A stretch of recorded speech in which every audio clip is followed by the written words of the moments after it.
And frankly, it not only defies the expectation of just the common people, but also defies the expectation of myself. So in total, right now, the building has been seeing more than 150 earthquakes.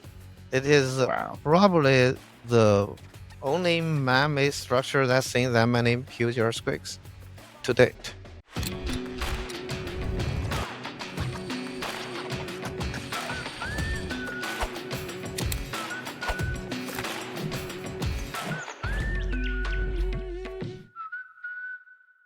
This is the Mass Timber Group Show. I'm Nick. And I'm Brady, and we talk to sustainable building experts. Today we caught up with Dr. Shiling Pei, professor with the Colorado School of Mines, a 2-time world record holding researcher, and the leader of the NHERI TallWood Project that's testing seismic performance of mass timber tallwood buildings. The 10-story shake table earthquake simulator will revolutionize the construction industry. Finishing its tests only a few months ago, the project was put through 10,000 years of the most powerful earthquakes in history, like the 9.0 magnitude quake that triggered the tsunami in 2011. After all these tests were complete, there was no significant damage, unlike how concrete or steel would perform under the same tests. But before we jump in, we're helping AEC professionals learn to build with mass timber so that they can change the world with their projects at the next Mass Timber Group Summit taking place in Denver. Save your seat by clicking the link in the show notes below. So with that, let's get into it. Yeah, my name is Shiling Pei. I'm an associate professor at the Colorado School of Mines. I just go by Lin, and I'm actually the current world record holder for whoever tested the tallest full-scale building on the shake table. In fact, I do a lot of large-scale testing on the shake table. The world's largest shake table currently is in Japan. It's called E-Defense. It's a 40 by 60 feet, table size. It is within a building. So back in 2009, when I was still doing a postdoc, um, we did a project there, which is a 7-story light frame wood building, full scale. To date, I think by floor area, it is still the largest full scale building ever tested on a shake table. So now I have two world record. One is the largest building by floor area. One is the tallest full scale building. So that's a little bit of my background. Yeah, I'm doing structural engineering. Like to build things and watch it break or not in this case. Well, we're going to have to get you into the Guinness Book of World Records so that you can get listed twice. It costs money to do that. In fact, back in 2009, we were thinking about doing that, but they charge you like they charge you annually. It's like Really? I'm okay to like just pay for like one time, but no, they charge you annually. It's like subscription these days. If you want to hold the world record, yeah, go show the money. Well, we're going to send you a plaque that says 2-time world record holder, and you could put that in your office. Yeah. So the thing about shake table, because I just can't stop talking about it, is that in Japan, that's the E-Defense is the world's largest shake table. But at UC San Diego, which we just tested, 10-story is the world's largest outdoor shake table, and it is the outdoor nature that enable us to actually be able to go 10-story. Because even in Japan, the 7-story, we're already hitting the roof. So there's only a small group of people who actually tested both at the Japan's world's largest shake table and also San Diego's world's largest outdoor shake table. And there's only a handful of people who actually have done that. It's a like special club. Yeah. Well, I think another thing that makes it special is you use mass timber on this one, which is kind of like shattering everybody's expectations about how it performs in seismic events. Can you tell us a little bit more about that? Yeah, so I do structural engineering, and in fact, my background I came originally from China. In China, I studied actually long span bridges. When I came to the U.S., and then it's surprise, right? In China, we have concrete buildings. Like here, everybody's building with wood. So I started to look into the wood building. But back then, you think it's before 2010, it's light frame wood. Um, the research project we did was kind of direct result of the damage to wood buildings we observed in the 1994 Northridge earthquake. Then after that, we are trying to build better light from wood buildings and reach to a height that is allowed by the code, which is 6 story. However, at the turn of around 2010, mass timber came into the North America from Europe, and people started looking at how could we use this material to build it better. So that's a natural choice for us, the wood community, the wood research community, to look into that. Um, Although mass timber has more wood volume to it, but some of the key characteristic of wood get preserved, like they're very flexible, they absorb energy, and they don't crack as bad as concrete, and then they develop ductility mostly out of the connection. So if you add all that together, that enables us to scale this up with mass timber to 10 story.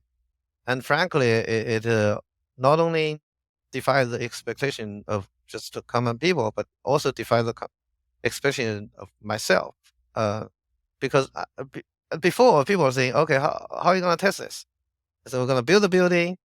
To give you a background, back in Japan, when we did the 7 story, we run 5 tests. So we scale it up, we run 5 tests. After the 5th test, the building is well preserved, but there's like drywall damage and all that, right?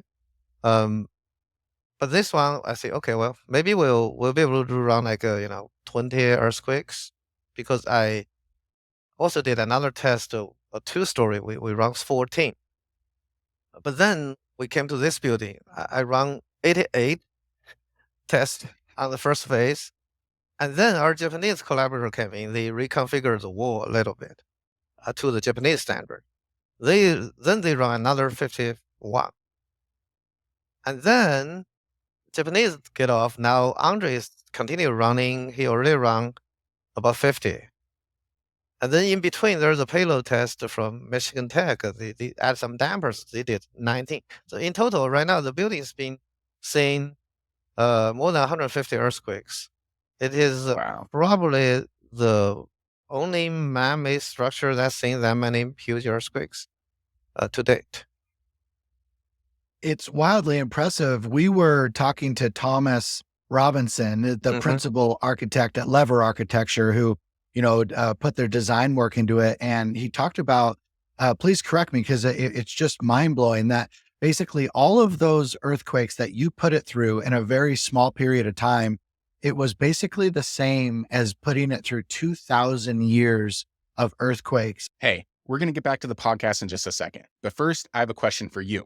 Are you somebody looking to build a mass timber project? If the answer is yes, then you need to put together an experienced team. Our partners at Cornerstone Timber Frames are leaders in heavy timber construction and have 30 plus years of experience, which means you can trust them to get the job done right. They collaborate with Nordic Structures to bring you the highest quality FSC certified mass timber available. They also have some of the most advanced fabrication technology in the industry, so your project goes up smoothly without costly on-site modification or delays. That means they have the experience, network, and technology to make your next mass timber project a success. Learn more about Cornerstone Timber Frames by clicking the link in the show notes below. It is about 10,000 years. Just for 10,000 years. Just for phase 1. If you count it, because in earthquake engineering, we characterize our earthquakes based on the return period, which means on average, how many years you have to wait to see this earthquake of that magnitude. So the largest shakes we did here was a 2,500 year return period earthquake, but we didn't just do one of them. In phase 1, we did 3. In phase 2, for Japanese shake, we did another 4 or 5. Then Andres probably did another 3. So you have about close to 10 earthquakes that has the average return period of 2,500 years. So we're heading about 20,000 a year. So yeah, if you don't do earthquake, you build a building and leave it in where it is, like Seattle, you wait 10,000 years, you'll see probably a similar amount of earthquake this building has gone through. It's unbelievable. And for people just need to take a second and wrap their mind around what's happening, because it took me a little. Everyone's like, Mhm. yeah, the NHERI shake table, the 10-story shake table. But until you realize that there's a very large square or rectangle plate that's in the ground, and there's these massive hydraulic actuators, and a 10-story building is constructed on top of that, and you're literally trying to shake it apart. It's just a wild it's a wild picture, and it's so cool that you can do that. And now 10,000 years of earthquakes, that just really that's really cool. Knowing all of this, where did you see any like extreme structural damage? Like in the end, like are you walking away saying like, "Hey, let's keep going," or where did this kind of stop? Well, yeah, maybe stop when the next project has to get onto the shake table because of time constraint. In fact, the um oh, in the past we've done like collapse tests. If it's if there's like a without any budgetary constraints, without any safety constraints, if it's up to me, I would like to shake it to collapse, which I don't believe a realistic like a real earthquake would do it. We'll probably have to use structural dynamics knowledge to, just cause resonancy by just inputting a pure mathematical sine wave that, because if you have kids or you don't have kids, you push kids on a swing. If you push it at a certain frequency, it'll go higher and higher. I think we'll have to do that to collapse this building. This building, because it is very well built, and we have a lot of resilience future in it. Even with through the largest earthquakes, like the Chichi earthquake in Taiwan, the Tohoku earthquake that caused a huge tsunami in Japan, and also Northridge, Loma Prieta, we threw everything to it. It just wouldn't break. I was quite surprised. In fact, one of my co-PI, who Professor Kerry Ryan from University of Nevada, Reno, she's responsible for doing all the non-structural like windows, a facade. She want to, she wants so bad to break a window, but we just can't. It's it's a little bit ridiculous. So um, the building now, of course, after we did a few uh, MCE, we call the 2,500 year earthquakes. We achieved got the data, and then we have to move on, and then so that's what happens. Now we took the top 4 story down. Then Professor Andrew Barbosa is testing a 6 story. That's a kind of life cycle of the test.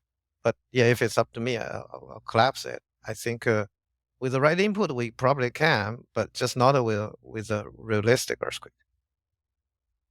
Am I wrong in saying that I've never heard of any type of building construction that would perform like this mass timber has done? Or have you seen other things that stand up to the same amount of seismic testing? The only thing that can stand up as performed similar to this one is the building that is completely base isolated. So people can put it doesn't matter, it's wood, concrete, or steel. You can build another layer of foundation and then put what they call isolator on the bottom. When earthquake comes, it's like a building on wheels.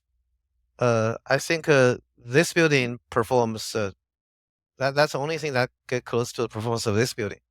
Any building with a fixed base, especially the codified building, that's ever been tested, it didn't perform as well as this.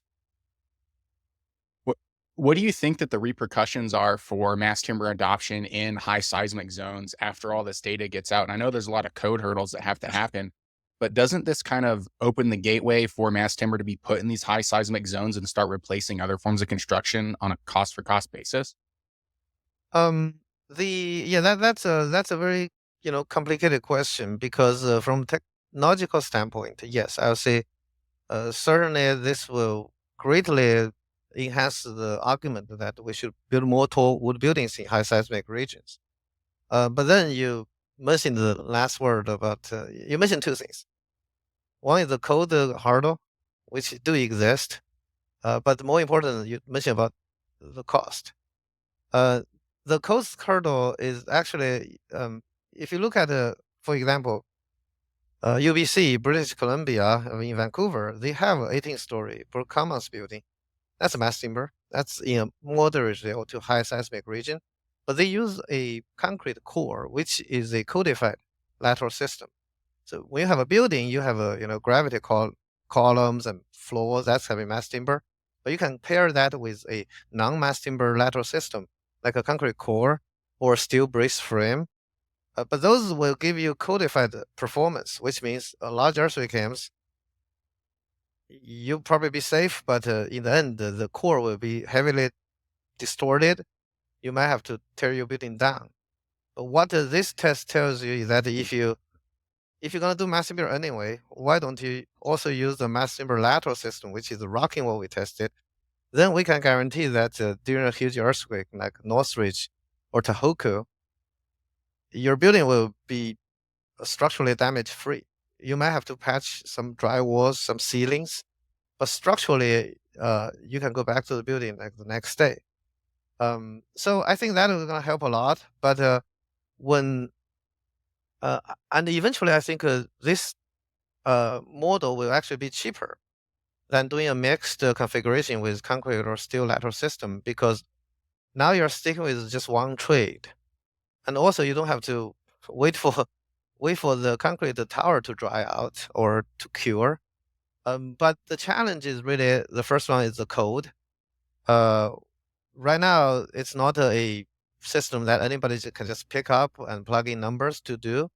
We're working on that. In fact, now I'm leading together with KPFF, my collaborator Ray Zimmerman, on a Charles Pankau Foundation project and also USFS project to try to get the mass timber rocking wall into the building code. I think we're trying to shoot for 2028 adoption. Um, then on top of that, there's the unfamiliarity of the construction, and you guys cover that in some of your other podcasts. The contractors, if the first time they'd ever do it, they will just add the overhead just for the risk. But in fact, every people who have done it, they know, because during the 10-story test, we placed the 4 walls in one day with just a 3-person crew with a crane operator. That is crazy if you're talking about a concrete or even a steel core. Um, so I think has huge potentials. We are in the earliest stage of disseminating our results and make impact to code, and then get the word out. With the help with like Swenerton or Timberlab and Woodworks. Eventually, it will break. We just need a few good projects in California or in Portland. Then people, once the people start doing it, people let's create a precedence. Then people will start to feeling more comfortable. And if earthquake hits, people know they have made the right choice. Before we started recording, you had talked about the difference between, rather, what a code, what size code performance means for the building owner. It's not just, an earthquake happens and then you're good to go again. It's like the earthquake happened, your building didn't collapse and everybody got out, but now you have to deal with it on the back end. It sounds like this is going to be a little different, right? It's not just people survived the earthquake, but it's the building survived without massive structural damage. Am I getting that right? Yeah, correct. So yeah, I think the reason this a lot of people they look at the National Science Foundation. Oh, you should doing science. You should be outer space. Why are you doing a building construction? The the the reason actually the focus of the National Science Foundation scope of this project is really to achieve what they call above code resiliency, above code performance with almost the same cost. So um, basically, the building code in the U.S. and around the world, their thing is life safety. They ensure life safety. So when earthquake happens, in fact, it is in the code that we design traditional system to crack. The steel need to yield. When you heard those words, which means it's plastic deformation, you're not coming back. Your building is gonna be like tinted, like or at a slant after a huge earthquake. So that is what the code, just like Brad, you mentioned, it ensures you can safely get out, but then the building owner has to deal with now I have a crooked building.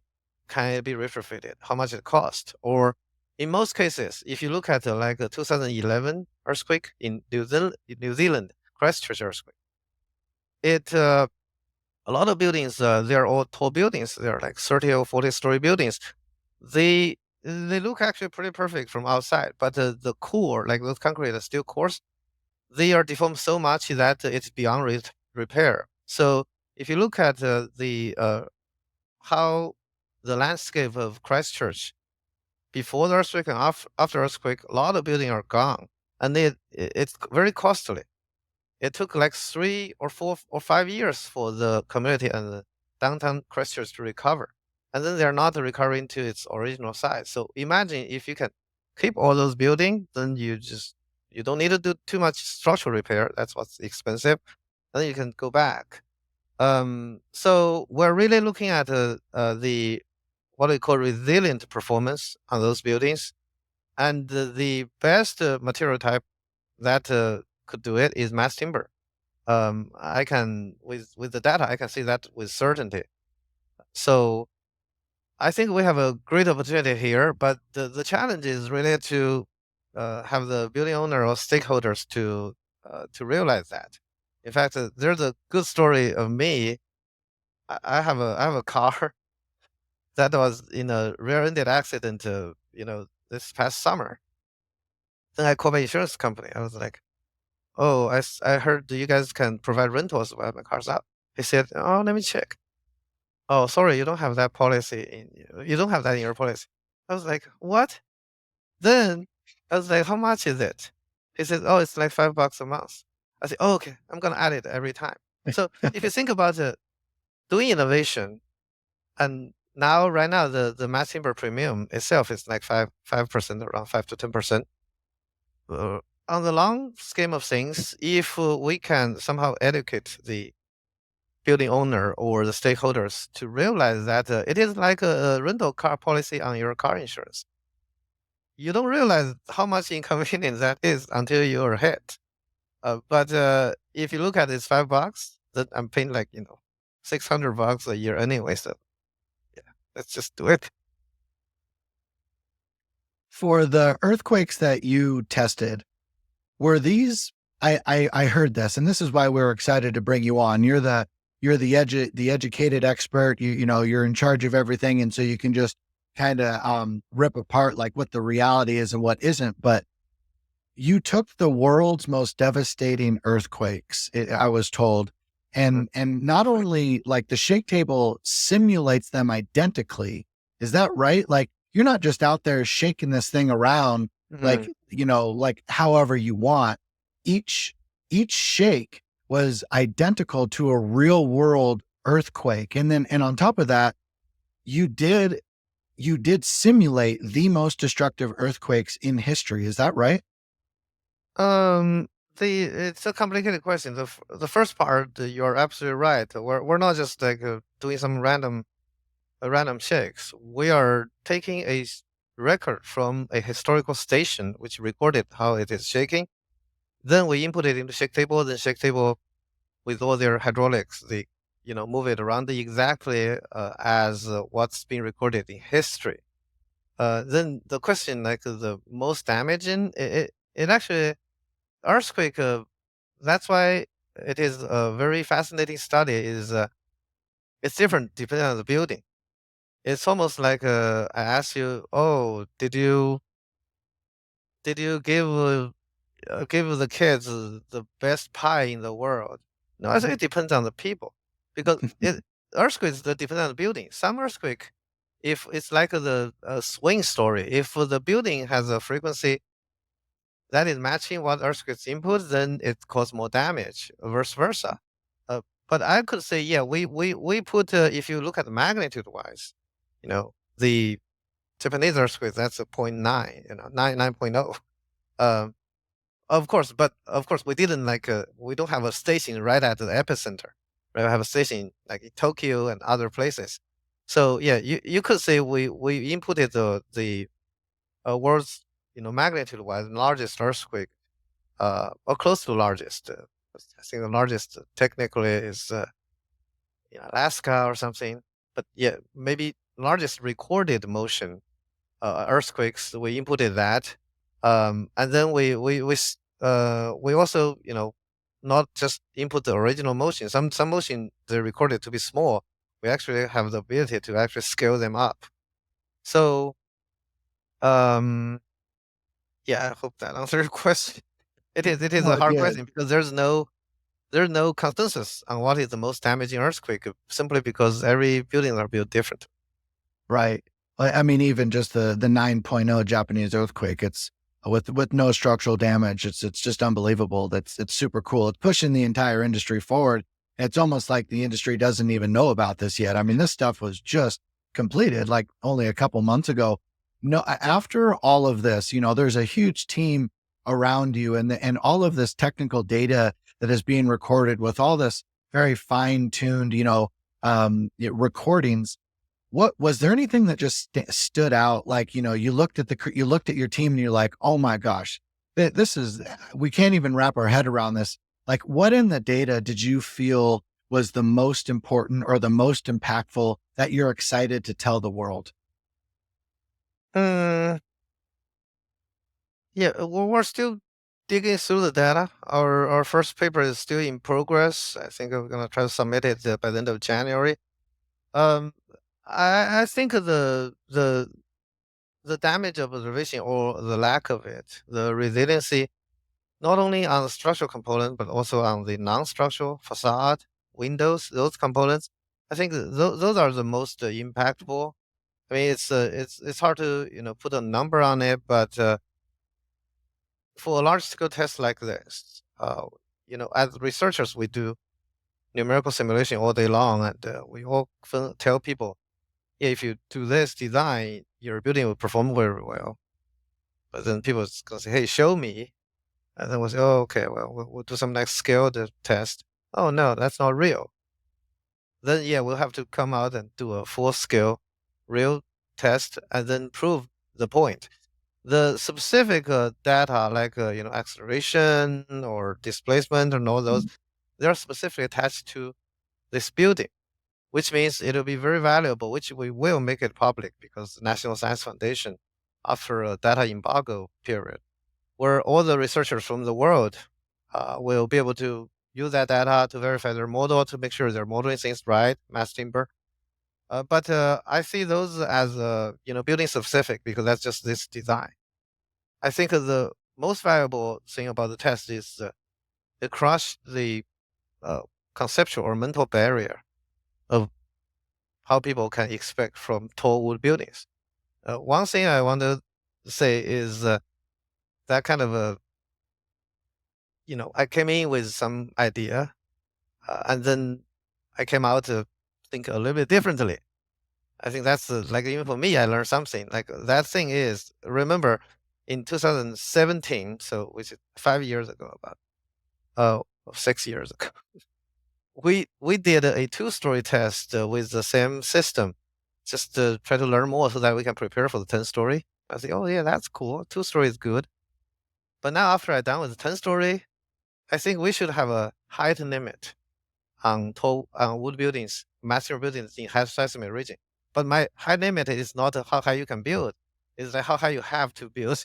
Is you have to build at least 6-story because we really see scientifically a benefit of doing a tall wood building, which you can fully utilize the flexibility of wood material, where it's just like a tree. If you build it too short, it's still kind of pretty bulky.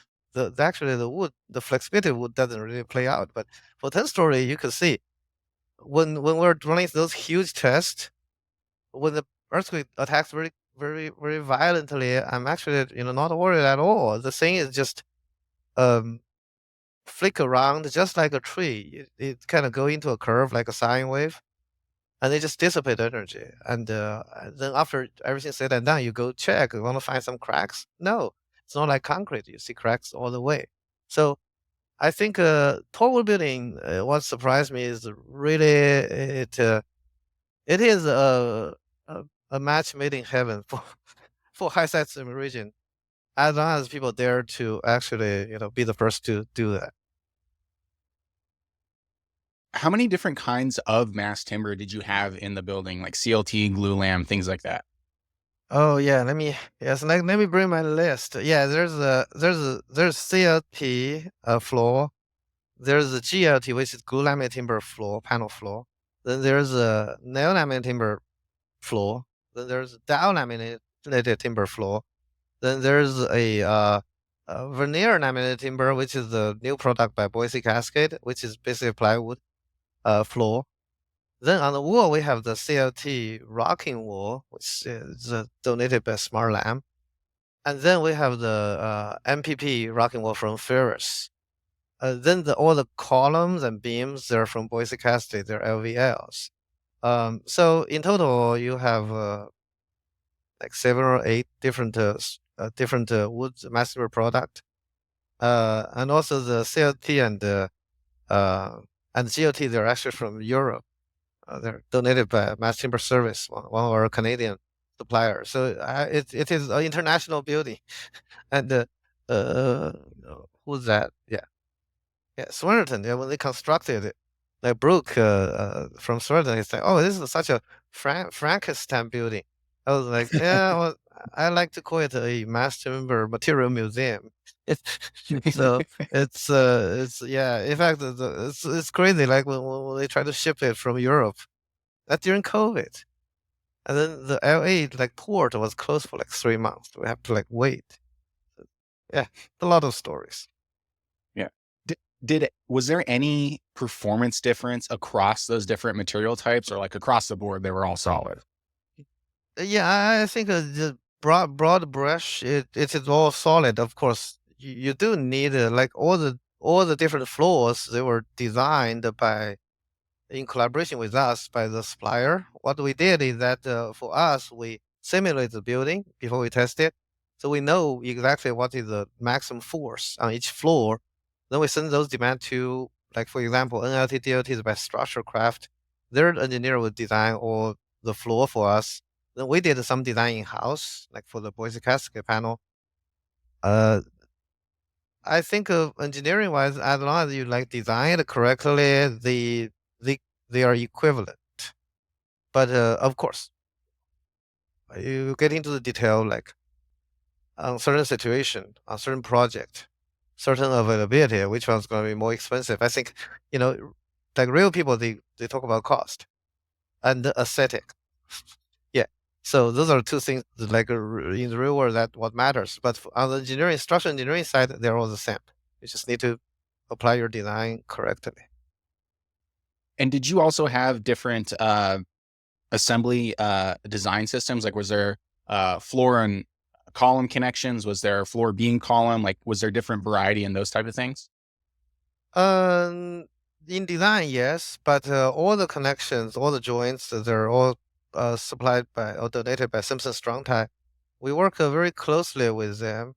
Like I mentioned in Japan, like more than 10 years ago, it is just myself, my advisor, John Vanderland, and then the engineer from Simpson Strong Tie, Steve Pryor.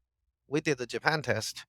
And then we came here, we just repeated on the UCSD. So the joints are actually specially designed. Some of the product, like their screws and stuff, they're off the shelf. But also, like my collaborator Steve Pryor, he also specifically designed for this project the beam and column joints. They're gravity joints. They're very important because if you think about how a building will collapse in an earthquake, is that the earthquake pushes the building sideways.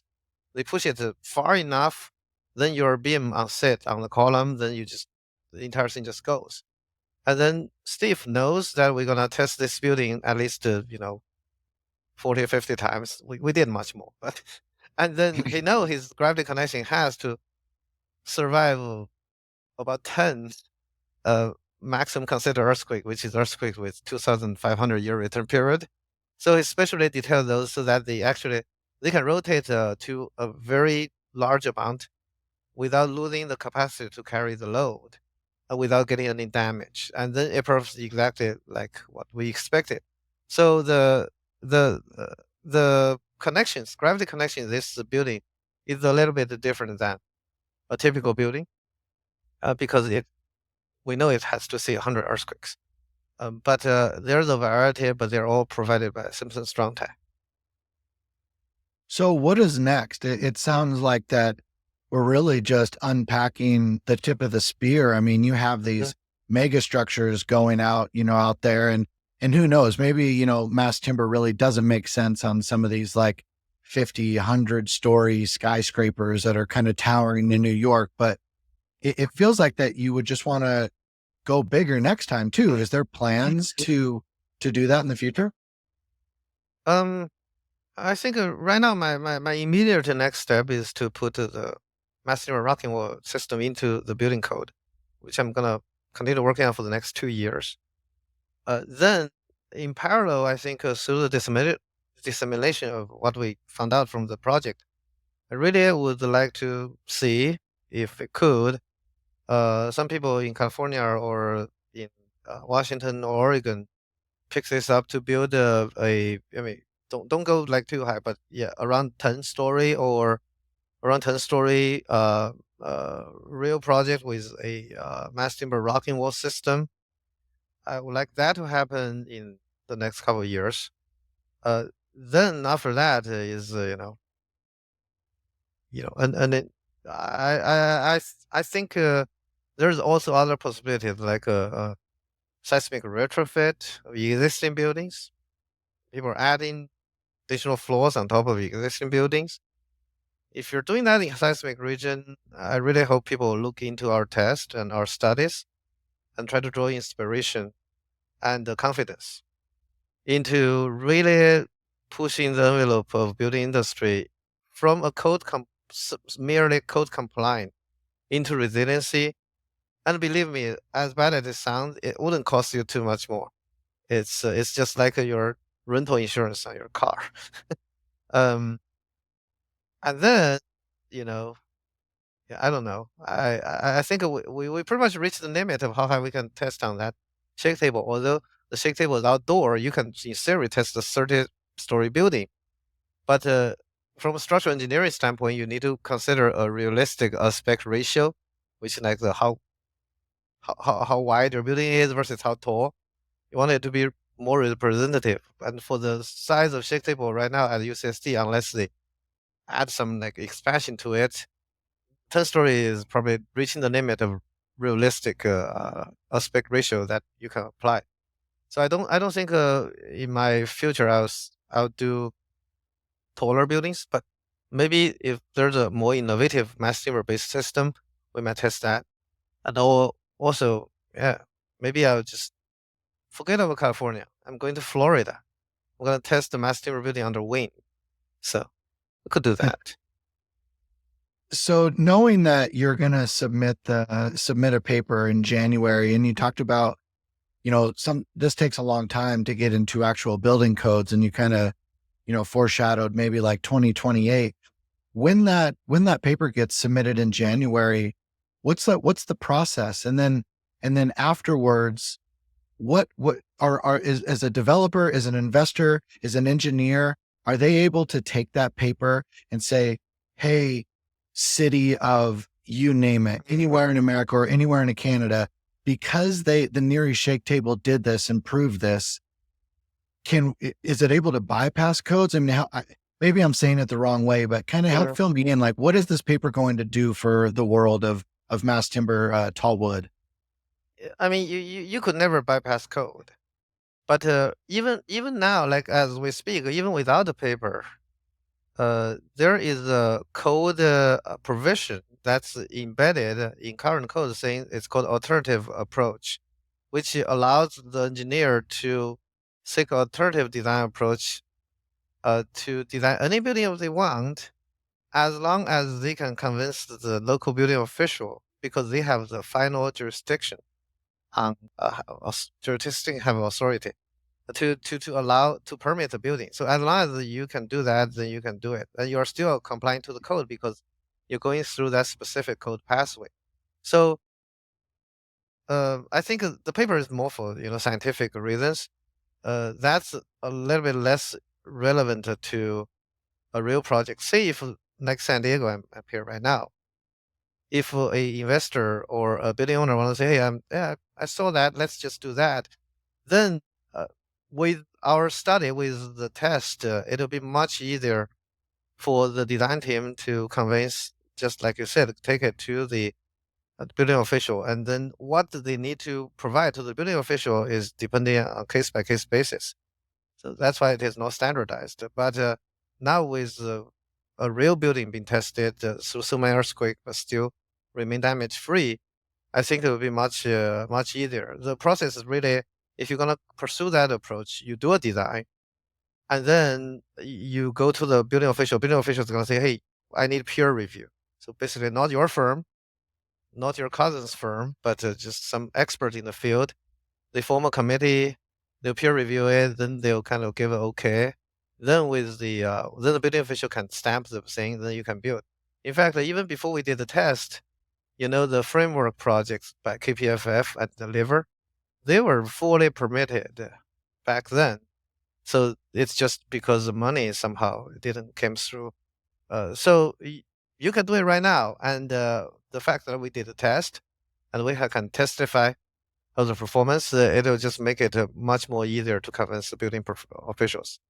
My hope by 2028, when we put this into the code, that's more of a typical pathway where you will not need a peer review panel. You just, just like a concrete core, any design office can do it without a special. Then when they go to building official, they just, it is in the code already, so just stamp it. So in fact, like for me, it uh, it actually it'll work personally better for me if this is not in the code, because I always be invited to be on the peer review panel. But I don't want to do that. I do want to see people build this more and more. So we're trying to put it into code with the help of Charles Pankau Foundation so that everybody can use it to really make it publicly accessible. So there's a lot of different people that are listening to this podcast. You have Mhm. leaders of mass timber companies, everyday architects and engineers, and everybody in between. Is there any specific help that you need to get this into the code that some of the audience might be able to help you with? I think that part is the process of getting into a code is that we need to do a lot of analysis. We need to basically design like maybe 100 buildings that it kind of covers all the what we call design space, all the possible scenarios. Then we'll need to do some numerical modeling with the verified numerical model from this test. Then we need to show it's all safe with the factors we give the system. Then we submit everything into what we call a provision update committee of the code. Then those committee people, they will evaluate it and give us a go. So as of now, I think the community can do is just educate yourself about this new system, so that when the committee start to vote and there's a public opinion, that you wouldn't be like totally surprised. Oh, how can they do that? Um, but we're in very good shape. Like my collaborator at KPFF, and then with our build up for the building, uh, because we already done it. We just need to show people that it is safe, and we kind of already showed it with the real structure. We just need to show it with all different design archetypes. That's what I'm saying. So I think the challenge will be the timing, because the update of the code is not like you submit it yesterday, then they get approved today. To hit the 2028 code cycle, we need to finish everything and submit everything by like 2025. So it takes like about 3 years for them to actually review it. So we're on a time crunch, but I think we'll make it. I mean, it's just a matter of time. The math is strong, engineering is sound, yeah, it is very solid. So knowing that life is definitely not over for you, and it seems like that you're opening up bigger and bigger doors, 2 world records, which is really cool to say. Mhm. But what are you after next? I mean, what's Dr. Pei gonna do in the next, 2 to 5 or 10 years? Or, you got some dreams on board? Um, yeah, I think there's still a lot of mass timber building potentials in different applications. So I like to look into that. Some of the challenges we see on the construction of the building, like how do you how do you joint, like as we start building like bigger and bigger mass timber buildings, how do you like effectively, cost effectively, and also structurally effectively joint huge panels together on site? So I think gonna try to look into something like a more mm, practical details or solutions on that. Then on the big directional standpoint, I just like jokingly mentioned, but I'm really serious. Uh, we should look into the hurricane and tornado prone regions. We should look at the wind. I mean, the there's a lot of damage, right? Then if you want to still use wood and then build stronger, you don't want to just do concrete. Then mass timber might, for some of the regions, it might not be a bad choice. And of course, for things to pan out, there's always need to be a need, and then there will need to be a market because it just stay in the ivory tower. Just some pure research. I don't want to do that. I want to really find partners and then try to expand more into a kind of multi-hazard material, mass timber into a multi-hazard material. I think it does have the potential to do it cost effectively and sustainably. So knowing that you're a professor at the Colorado School of Mine, and that's the full time gig, and I know you're down in San Diego right now, but does that allow? Is there like a conflict of interest, or can you become hired on like as a consultant or something for like a large scale project going up or something like that, like privately? Yeah, I mean it is in our job description, even at mine. So yeah, we're uh, part of our job, like during summer, we actually believe it or not, the school only pay me 9 months out of 12. So yeah, up for hire. Yeah, but yeah, it'll need to be some really crazy projects. But yeah, to- yeah. Got it. So as you go forward and you're, exploring these new avenues and you're wrapping up your research and you're exploring new stuff to look at and get into, where are you going to learn about what's next? Is there places that you go to get your information and kind of explore what's out there? Where do you go to learn?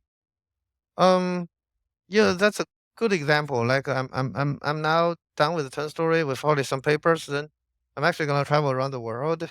I'm already booked my sabbatical trip. So I'm gonna go to New Zealand. That's where the born place of pre-stressed mass timber. I'll talk with those folks. Then I'm gonna go to Japan for 3 months. I have some collaborators there. I'm going to Kyoto University, look at what's happening there. And then finally, I'm going to Italy during the fall semester next year to teach a class and then also look at what Europeans doing. So I'm trying to just travel and talk to people because I mean you can always learn something new and see how the mass timber world and seismic world. Because if you look at New Zealand, Japan, Europe, Italy, that's the places they have interest and capacity to build with mass timber, and also they're prone to earthquakes. Just to see the world, I think travel. I like travel. That's how I learn, and also you learn from people. Very cool. Have fun on your travels. You'll have to Yeah. report back. I know you're pretty that mostly you're I see you on Twitter and X kind of, Oh showcasing. yeah. I will continue to update my travel. Yeah, please Yeah. follow me. Need more subscribers. Yeah, no, definitely. And he can be a link can be followed at SLPEI on X and Twitter platform. Yeah, thank you. Um yeah, no, totally. You're great. I follow you and I always like your updates. That's really cool. So growing up through your career, who has inspired you? Who have you looked up to that really changed the way that you thought, and why do they inspire you? Oh yeah, I think I have to give it to my advisor, a former advisor, now collaborator, Professor John Van der Linde. Yeah, he basically like technically he taught me a lot, but more importantly, he has a very open mind. He's very kind, have an open mind. And then he has the mentality of you should be able to do anything. Like when he did because his background is actually kind of interesting, have nothing to do with wood. It's some like a random vibration on ocean platform. Then he became a professor. He started to look at doing wood, and then he tested the NISU test, which is the largest test ever in Japan. And it's kind of funny. He also tells the story when he leave the U.S. to go to Japan to do that test. He has like 90K in his pocket, but the test itself cost more than $2 million. And then he was just able to fundraise and somehow pull it through. And that kind of inspired me a lot to do this project because a lot of people they think, oh, researchers, in fact, for this project, like 80% of my job is fundraise. And just to elevate to people's attention how important this is, how valuable this is, and be able to fundraise and to get this done. So I think John is a really great inspiration. And my other friend, Steve Pryor from Simpson Strong Tie, is also another inspiration because he's a very solid engineer and he don't have master PhD, he's just undergrad. But he applied himself over the years, became probably one of the top industry experts on connections. So yeah, like those people, they kind of inspire me because even though it doesn't matter where you came from, like I came from China, not a good school or anything, but you can really achieve anything if you set your mind to it and apply yourself. Yeah, absolutely. Especially with like good mentors and partners like those Hmm. people you just mentioned. I think those are the people that push us to grow and they show us the path of what's possible. And it's always great to have somebody to look up to and push it forward. Yeah, Before we ask our last question, we're going to put a link to your Twitter bio down below so people can follow you and stay up to date. yeah, But thanks. where can people connect with your research moving forward after it comes out? I think I'll continue to maintain the NHERI TallWood website. And then right now it's kind of a little bit dormant because we're busy writing papers, crunching stuff. But once those start to do out, I will start posting them on my website. And then at the same time, like I mentioned, we're working with KPFF to try to get this into the code. I will also add another page to, give that update. So I think, yeah, just go to the NHERI TallWood website, which you can also link. I think by the time I'm traveling around the world, I have some time to update that. So yeah, later next year, so people see Yeah, some like papers, presentations, footage, and all that. well, we'll definitely link down below there. And then if you can squeeze in some updates in between coffee and surfing and research, I know everybody would appreciate it. If you had a magic wand and you could change one thing about the industry, what would you change and why? Uh, I will change on the stakeholder owner side. I'll change their mentality on the perception of risk, and then even if not everybody want to suddenly uh, go resilient. At least I want to just flip the wine so that they know exactly what they're getting for a code compliant design, which is life safety, not resilient. So that's yeah, yeah. That's a lot to ask because we're talking about changing people's mind. That's the inception stuff.